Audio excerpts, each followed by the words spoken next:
Hi everyone! Welcome back to my channel. So for today, what I'm going to show you ay yung aking go-to makeup kit. So ito guys, ito yung parang basic necessities or essentials ko when it comes to my makeup. Parang on-the-go makeup products ko tong mga to. Ito yung mga trusted ko na makeup products na alam kong hindi ako mahirapan gamitin at napakadali lang nilang i-apply sa mukha. Mas prefer ko na light lang yung aking sinusuot na makeup. So may times na gusto kong full makeup on pero mahirap kasi i-maintain yun all throughout the day. And I am a mom, hindi ko kayang mag-spend ng sobrang daming oras para lang sa makeup. Kapag may occasion, doon ako nag-full makeup on. Pero kapag errands lang, mag-church kami o kaya naman magpupunta kami sa mall or somewhere else, ito yung mga products na ginagamit ko. Without further ado, and if you want to know kung ano yung aking go-to makeup kit, just keep on watching. Medyo pabulong ako magsalita kasi natutulog yung anak ko dun sa kabilang kwarto. Baka marinig ako ni baby. Medyo sensitive pa naman siya sa ingay kapag ganitong oras.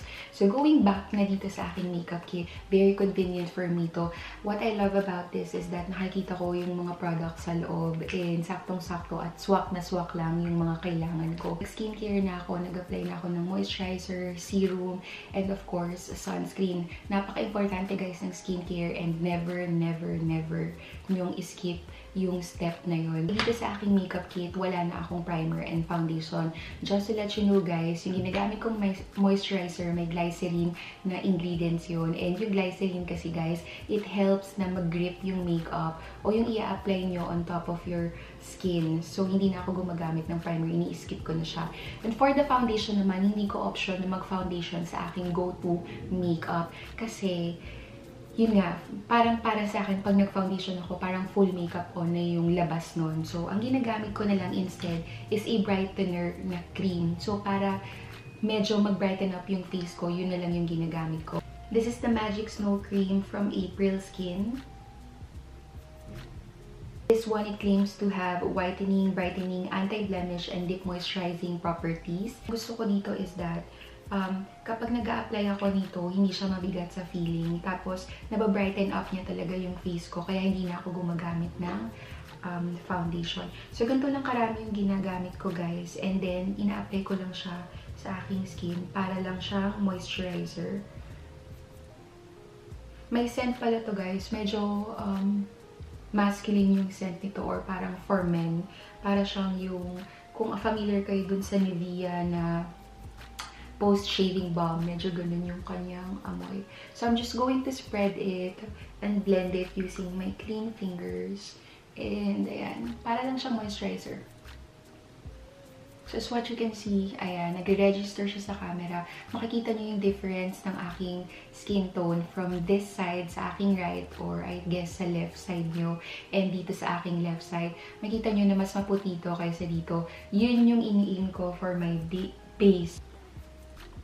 So now, let's proceed sa pag-apply ng concealer. By the way, I do have dark circles, kaya mag-apply ako ng concealer.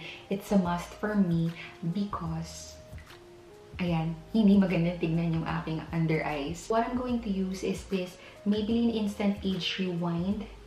And you're very familiar with this. This is in the shade of Neutralizer. Lalagay lang ako dito. Dito sa aking nose para ma-highlight. And sa chin. Usually, ganyan lang ako mag-apply, guys. Hindi ko na ginagawa yung parang triangular shape. Kasi yun, guys, pang full makeup on yun. So, ito, ganyan lang yung ginagawa ko. Gumagamit ako ng sponge. For the sponge, ang dinadala ko na lang since this is a mesh type of makeup kit, tapos manipis siya. Ang ginagamit ko is this from Eco Tools na sponge. So, wedge type lang siya. Very handy siya. Pwede mo siyang ilagay dito sa loob and swak na swak siya sa makeup kit. I-blend ko lang siya.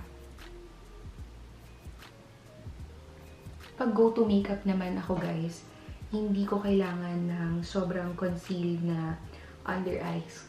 Ang gusto ko lang is yung mag-brighten up yung aking face para kahit papano mukha akong fresh at hindi ako mukhang haggard.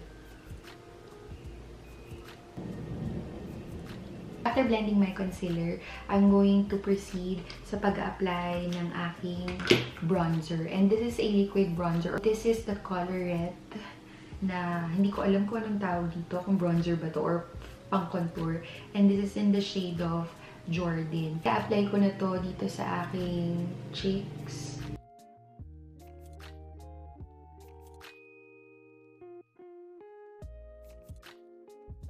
I'm just going to blend this using my fingers. And ayan, blend, blend, blend.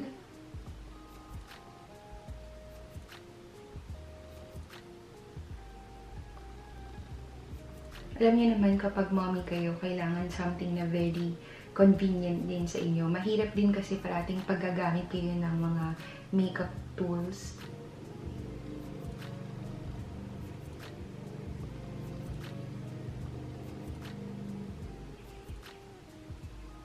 Ginagawa ko din guys, using this Jordan from Colorette, nag-a-apply na din ako sa aking eyelids. Ito na yung parang pinaka-eyeshadow ko. So, ginagawa ko, ni-spread ko lang siya.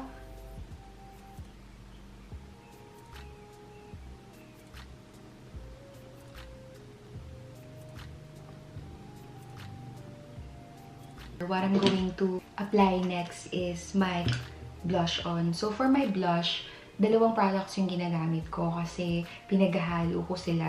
This is the Flower Beauty na blush bomb and this is in the shade of Pinch. And this is a dupe for Glossier. Tapos ito naman yung Take a Layer from 3CE and this is in the shade of Primula. Apply muna ako nitong Flower blush bomb. Itong shade na to, medyo nude yung color niya. Then, i-extend ko dito.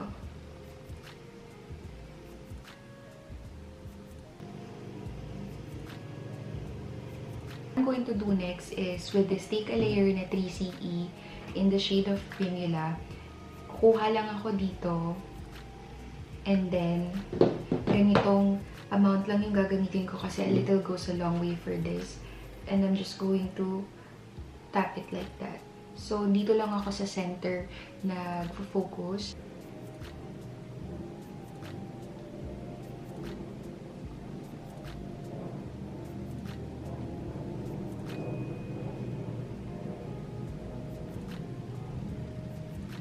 Mag-a-apply ako ng highlighter. Ang gagamitin ko is this Careline Strobe Stick. Ginagawa ko, nag-a-apply lang ako dito. Sa cheekbones, of course. In the middle of my nose. Dito. Cupid's bow and here. Hindi ganun ka-creamy yung formula nitong Careline Strobe Stick. But the performance itself is really good. So, okay lang din. As long as long-lasting siya, tsaka maganda yung kapit niya sa skin. What I'm going to do next is to apply or set my entire face with a powder. And ang ginagamit ko is this Laura Mercier na translucent setting powder. And this is the super mini version nun. Yung sides ng nose ko, siniset ko din. And dito sa part na to. That's it. Hindi ko na siniset yung aking entire face. After kong iset yung aking under eyes and T-zone area, gumagamit lang ako ng ganitong brush. Ito, nagdadala ako ng ganitong brush just in case I need to blend everything sa aking face. So, ginagawa ko, yung aking in-apply na powder, biniblend ko lang. And then, that's it. So, what I'm going to do next is to apply and do my eyebrows. Ang aking eyebrows, hindi siya eyebrows on fleek, guys. This is what I call my version of boy brow eyebrows. I do have here the L'Oreal Voluminous Base Mascara, and ito yung parang fibers. But I do use this for my eyebrows instead of using sa aking eyelashes. And then, ang ginagamit ko next is this Sunny's Face na Life Brow, and this is in the shade of Ash Brown. Unang ginagawa ko is ina-apply ko tong si L'Oreal Voluminous Lash Primer sa aking hair strand sa eyebrows. And then ginagawa ko guys, pinapatayo kong ganyan yung aking mga hair strands. Some of you guys use soap o kaya yung mga wax. Pero para sa akin, very handy na kasi to. Tapos mura lang siya. It's around $7. And I've been using this for almost like 5 months. So worth it na rin siya. And then I'm going to proceed sa pag-apply nitong Sunny's Face na Light Brow. And ang ginagawa ko is that sinusundan ko lang yung hair strands or yung stroke ng hair strands ko.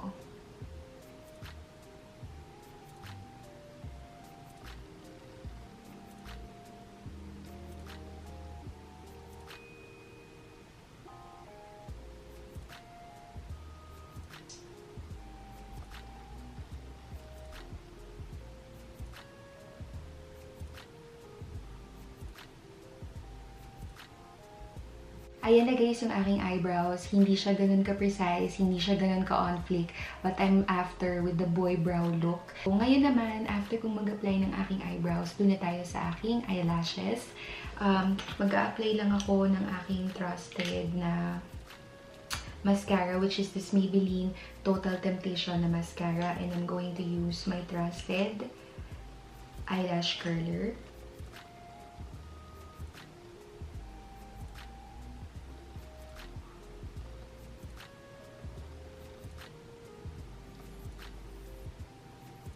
Meron pala ako nito para siyang glitter liner from Nature Republic. Minsan kasi trip kong maglagay ng onting sparkle sa aking eyes. For the lips naman, I do have 4 products here.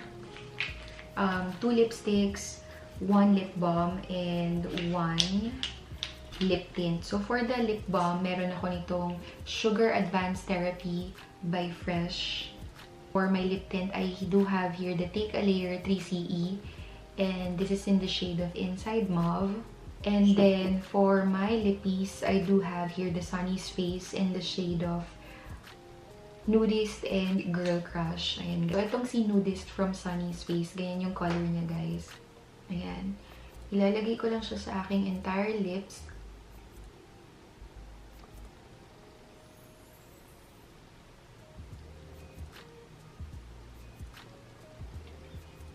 I'm going to apply Girl Crush dito sa aking inner part ng aking lips. Plus, this Inside Mauve na lip tint, ilalagay ko din siya sa inner part.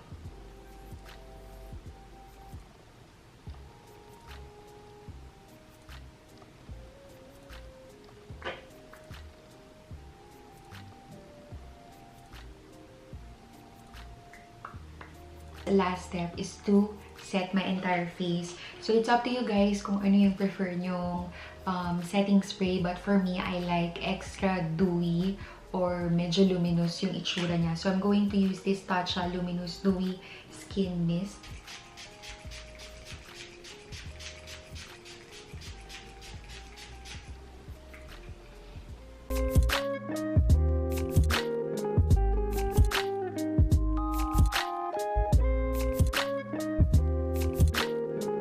Done with this makeup look. Very simple, very natural. And ito yung mga ginamit ko dito sa aking essential kit or like my go-to makeup kit. And hopefully guys, may natutunan kayo dito sa video nito. If you do like this video, you can click the thumbs up button. And if you want to get notified with my future uploads, you can click the subscribe or the bell button down below. So thank you so much for watching guys, and I will see you on my next videos. Bye!